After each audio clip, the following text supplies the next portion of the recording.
तो देखो बच्चों, आज मैं बताऊंगा कि जो इलेक्ट्रिक फील्ड है, ठीक है, उसकी सिमेट्री कैसे होती है अगर आपके पास जो सोर्स ऑफ इलेक्ट्रिक फील्ड है वो पॉइंट चार्ज हो और इलेक्ट्रिक डाइपोल हो। तो देखो, अगर पॉइंट चार्ज है तो जो इलेक्ट्रिक फील्ड इसके द्वारा प्रोड्यूस होगा इस पॉइंट चार्ज के द्वारा, उसकी जो सिमेट्री होगी वो हमेशा स्फेरिकल शेप की होगी। मेरी बात समझ में आई आपको? कैसी होगी? स्फेरिकल शेप की होगी। अब सवाल उठता है कि भाई वो स्फेरिकल शेप की क्यों है? क्योंकि अगर पॉइंट चार्ज है तो इसके जो पॉइंट चार्ज का जो सेंटर है, इससे आप देखेंगे अगर इक्वल डिस्टेंसेस आप कंसिडर करें तो उन इक्वल डिस्टेंसेस पर जो इलेक्ट्रिक फील्ड इंटेंसिटी होगी वो इक्वल होगी। सपोज इस पॉइंट चार्ज से आपने 5 सेंटीमीटर के डिस्टेंस पर फील्ड देखा, चाहे उसके ऊपर नीचे आएँ बाएँ दाएँ कहीं भी, तो वो फील्ड जो है एवरी पॉइंट पर जो 5 सेंटीमीटर के डिस्टेंस पर लाई करता है सेम होगा।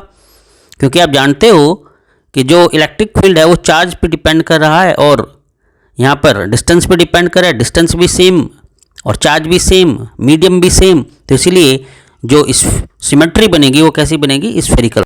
Now the symmetry of electric field due to the electric dipole will be a cylindrical symmetry. मतलब अगर इलेक्ट्रिक फील्ड देखें डाइपोल का तो उसकी जो सिमेट्री होगी कैसी होगी? सिलेंड्रिकल सिमेट्री होगी। और ये जो सिलेंड्रिकल शेप की सिमेट्री बनती है इलेक्ट्रिक फील्ड की ड्यू टू डाइपोल, ठीक है, इसकी जो एक्सिस होती है वो इस डाइपोल की एक्सिस के अलोंग ही होती है, राइट। अब बात आती है कि सिलेंड्रिकल सिमेट्री क्यों?